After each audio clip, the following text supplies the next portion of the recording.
Hello and welcome to my channel.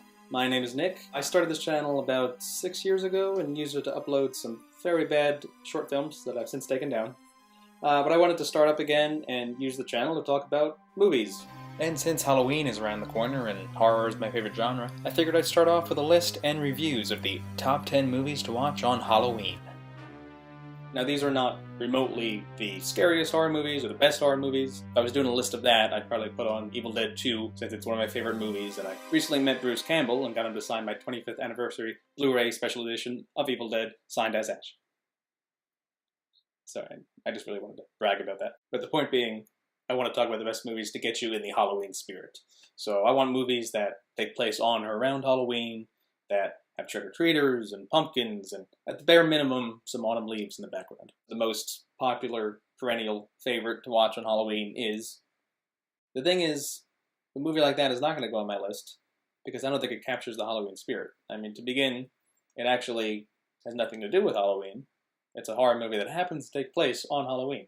The original title was The Babysitter Murders, not to mention it's supposed to take place in Illinois in the autumn, even though it was filmed in Southern California in springtime. So, does this look like autumn in the Midwest? Or does it look like Southern California? I mean, that's a palm tree. Obviously I'm being very nitpicky, but the other problem is that Halloween's also just a ripoff of Black Christmas from 1974, but that's another story. To get in that Halloween spirit, I feel like the movies you have to look for are often straight to DVD or straight to VOD, and most of those movies are very bad. Very, very bad. So this list is mostly a lot of those types of obscure movies, mixed with some popular ones you'll have heard of. And I just think even though these aren't all great movies, they're all great fun in their own way. They're all movies you could watch with a bunch of friends, jumping and laughing and having a good time. So to start off the list, in alphabetical order, is The Barn. The Barn takes place in 1989, as best friends Sam and Josh are trying to enjoy their last Halloween before graduating high school, but they run into trouble when they and a group of friends decide to take a detour on their way to a rock concert and find an old abandoned barn, awakening 3 demons inside. Now this movie was filmed out in the middle of nowhere, Pennsylvania, probably for about $10, at least it looks like it, but it is a ton of fun. Aesthetically, it actually looks like something that was filmed in the 80s. It has kind of a film grain to it. Looks like something you'd be watching on a VHS in your grandmother's basement. The acting, yeah. But surprisingly, this movie has a plot, which is unfortunately rare to find in movies like this. These characters have arcs, they have objectives, they find out about these demons, and the movie kind of establishes these rules of how the demons work, who they are individually, and it actually follows those rules. Where it runs into trouble is that in the third act, it completely stops making sense, but it's still a ton of fun. You can practically taste the candy corn while you're watching this thing. Only issue being it's very hard to find. I think they're only actually selling it to buy on DVD and VHS, if you can believe that, on their website. I'll put a link in the description below, but it's definitely worth seeking out. Second on the list is Behind the Mask, The Rise of Leslie Vernon. Behind the Mask takes place in a world where slasher horror villains exist. So Michael Myers, Jason Voorhees, they're all real people. And one of these slasher villains decides to let a camera crew follow him around as he discusses his process. You could think of Behind the Mask as a lower budget, more talky version of Scream. It's got a lot of great meta commentary on horror movies, extremely self-aware, very, very funny, and just a lot of fun. Unlike the last movie on this list, you don't have to worry about bad acting. Leslie's played by Nathan Basil, who gives a great performance. Now, Behind the Mask is predominantly filmed as a mockumentary, so most of it consists of Leslie just talking to the documentary crew, and does occasionally switch over to a 16mm look, which is kind of the movie within the movie. That's where the low-budget constraints kind of show, just a bit. I think it looks aesthetically, and just in terms of the lighting and the framing, less like a 1970s or 80s slasher that is trying to emulate, and more like a straight-to-DVD movie that's recent. It's being nitpicky as well. It doesn't detract from the movie, it's just something to be aware of. Also, I'm cheating because it doesn't take place on Halloween, but hey, look, there's some autumn leaves. Third movie on the list is Deathgasm, which is exactly what it sounds like. This movie is a New Zealand horror comedy about a teenager who unwittingly summons a demon through his heavy metal rock music and has to pick up the pieces and save the day. The movie is very reminiscent of early Sam Raimi, but with a plot, which is a nice touch. The chemistry among the three leads, Brody, Zach, and Medina, is believable, and it's a very engaging movie. Good news is it's also available on Netflix, so very easy to find. The only issue I'd have with this one is that third act, again, it stops making sense. You're going to hear me say that a lot about these movies, because it's true of almost all of them. Still, well worth your time if you're into that kind of movie. One of the reviews of it called it the party movie of the year. If you watch it during a Halloween party, you're going to have a lot of fun. What's up? That was pretty cool, as is, I mean, the accent. Fourth on the list, and arguably the scariest movie on the list, Ghostwatch. Now this is a somewhat obscure British movie that was shown as a live broadcast on Halloween night in 1992. It starred real newscasters who were very well known in Britain, like Michael Parkinson and Sarah Green. When this was shown, people actually believed this was real. And the thing is, I could understand why.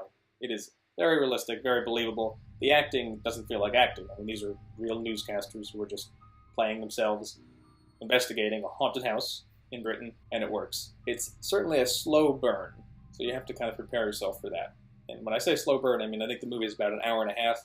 Maybe 50 minutes in, things start happening, which sounds awful. Like, I wouldn't want to see a movie with that review. I shouldn't say it like that. But the fact is, the slow burn, it's still very, very creepy. And one of the very cool things about it is that the ghost pops up, I believe it's been studied about 8 times throughout the course of the film. And the reason it's been kind of debated is that this is not a kind of jump out and scare you movie. There's no jump scares, really. It's more just, you'll see things in the corner of your eye. There's a lot of times, literally the camera will just pan, and you'll see the ghost, or you think you see the ghost, in the background, and you won't even notice if you're not paying attention, which I think is a really cool way to do a horror movie. Kind of surprise your audience, and it makes it very participatory and engaging, because you're basically doing like an Easter egg hunt while you're watching the movie, trying to see where is it. The only major complaints I have is the end, I'll say, is one thing. I don't know, I think what happens in the end is kind of brilliant. How it takes what could have just been this gimmick of the live broadcast and incorporates it into the narrative. That's all I'll say. But I think how it happens is a little too over the top. It's kind of just, you can't suspend your disbelief anymore, and it just loses the authenticity. And the other thing I'll mention is that, unfortunately, some of the British terminology doesn't quite translate over to America. The thing is, the mom of the household, she keeps referring to all these creepy things, and they're very creepy, that happened in the room under the stairs. But the thing is, they call that room the glory hole. But apart from that, it's a great movie. Fifth, if I can count, on the list is Halloween 3: Season of the Witch. Halloween 3: Season of the Witch, the night no one comes home. Now, I know I went on that kind of tirade about the original Halloween, which is a better movie, and this is a worse movie, and this is probably the worst movie on this list, but it captures the Halloween spirit. Halloween 3 is about a man named Dan Chalice, played by the wonderfully cheesy Tom Atkins, who investigates the Silver Shamrock Novelties Company in the week approaching Halloween night, as he suspects something unusual is going on with the masks they make. I'd say in tone and style, it's basically an R-rated feature-length version of that Goosebumps movie you probably watched as a kid. Haunted Mask? Yeah, it's basically that. If that doesn't make you want to watch Halloween 3, I don't know what will. Sixth on the list is Hell House LLC. And this is one I could almost guarantee you've never heard of. Yet another found footage movie on this list. Sorry that there's so many. And it's about a group of friends who decide to open up a haunted house attraction in upstate New York. As you can imagine, things go wrong, because the place is actually haunted. Who knew? Now, from that description you can tell, not the greatest, most original of plots, but it works. The acting is solid all around, and the creepiness factor, very solid. Yeah, a lot of very just tense, creepy scenes. Not a lot of jump out and scare you, but just, again, creepy things in the background. Can you guess what I'm going to say about the ending? It doesn't make sense. But 2/3 of it does, so that's something. It's something. The other negative is that some of the footage, very, very shaky. Like whoa, shaky. But it only happens in a lot of the kind of climactic scenes where you would expect the camera to shake a lot, so it's forgivable. And most of the movie's not like that. It's pretty steady.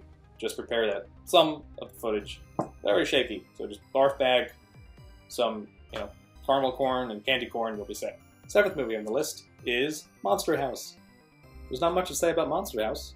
It's an animated movie about 3 kids who find out their neighbor's house is a living, breathing, scary monster. Pretty straightforward, but a ton of fun. Cheating again, because it's not really a horror movie, but I can't think of a better kids movie or animated movie to watch in the Halloween time. It captures the sense of adventure and mystery. Again, 3rd act, it's too stupid, doesn't make sense.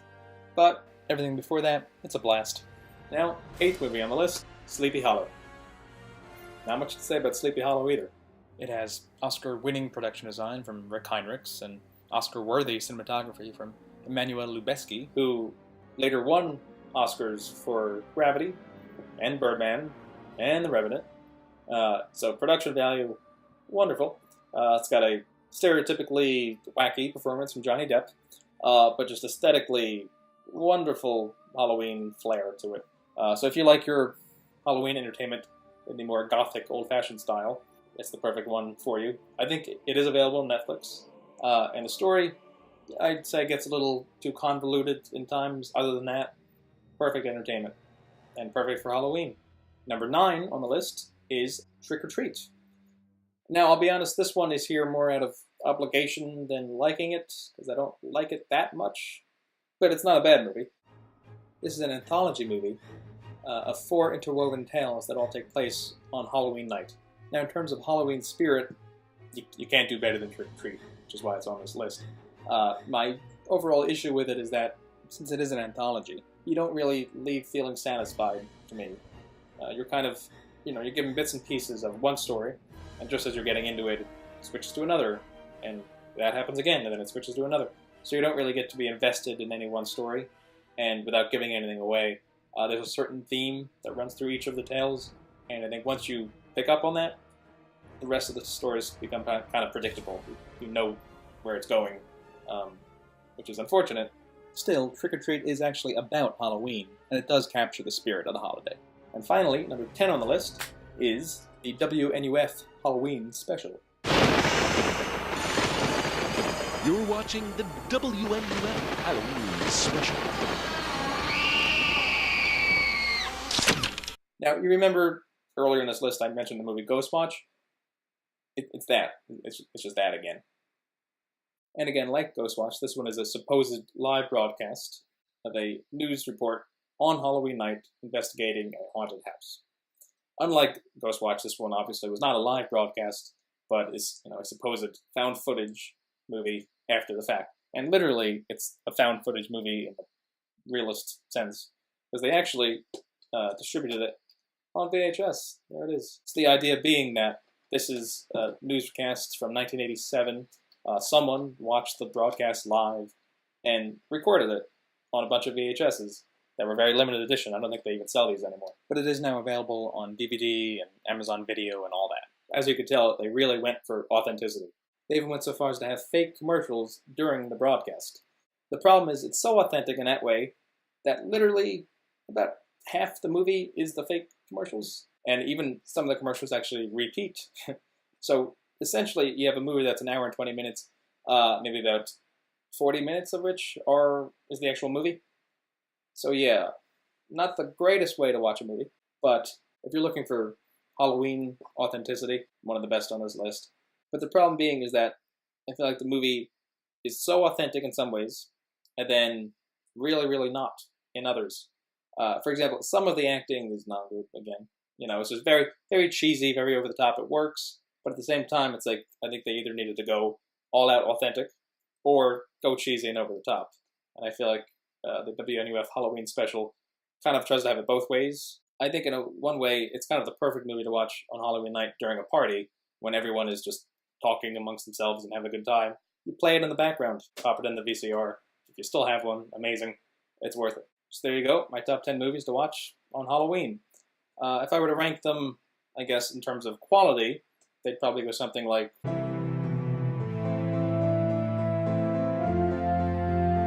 But if I were to rank them in terms of their Halloween spirit, I think they'd go something like...